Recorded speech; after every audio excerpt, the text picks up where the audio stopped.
everyone, I'm Mitziani Dauphin, and this is my presentation of the Module 3, the Law of Supply and Demand. In this module, you will see how much I love orange juice.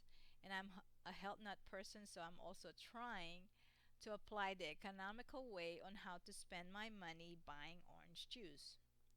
So here are my three scenarios: a price increase in orange juice, a change in the ingredients of orange juice, and smaller sizes where they have changed it from big to small. So first, in this graph, you will see when price go up, my quantity demanded for orange juice will go down. This just means that there is a movement along the curve. Next, when there is change on the ingredients, as if they have removed vitamin D from my orange juice, then of course I'll be looking for some other orange juice that has the vitamin D. This is simply a taste of preference on my part, and again, of course, being a health nut, I wanted a vitamin D all the time with my orange juice. So now for this last one that will affect my demand for orange juice, I always wanted a bigger size to buy, and so if the company changes their sizes, from smaller to smaller ones, then again, I will not want to buy this type of size. This is another type of preference or taste.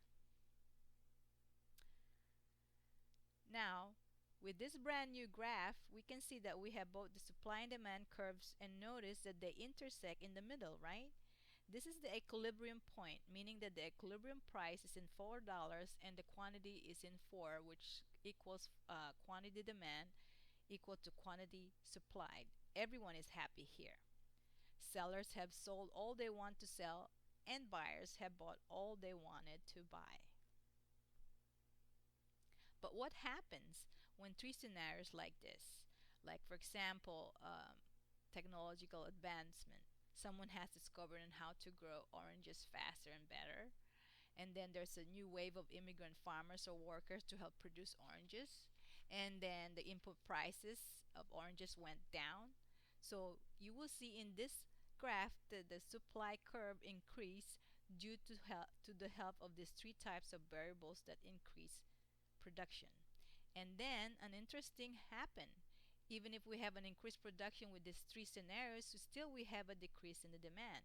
Perhaps a substitute product like lemon juice price went down. Hence, people want to buy more lemon juice than orange juice. So the demand for orange juice will go down, right? Now, in this graph, I would like to explain the new equilibrium price because of the effect on production increase on supply and the decline on the demand. As you can tell from the old equilibrium price is $4 and the new one is $2, this is simply due to the increase of production and low demand that made the equilibrium price down. So even if the quantity supply increased from this graph, for example, from 6 to 8 boxes of orange juice, but the quantity demanded decreased from 8 to 6 boxes of orange juice, the result is that the equilibrium quantity stayed the same on the 4 as the old equilibrium also has. So this is just a pretty neat way to show how variables affect the law of supply and demand, especially when these variables happen simultaneously.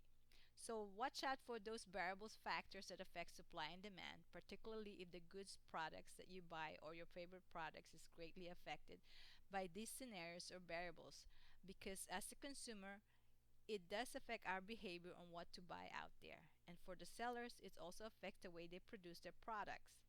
So thank you and hope you have enjoyed this mini presentation of the law of supply and demand. Thank you.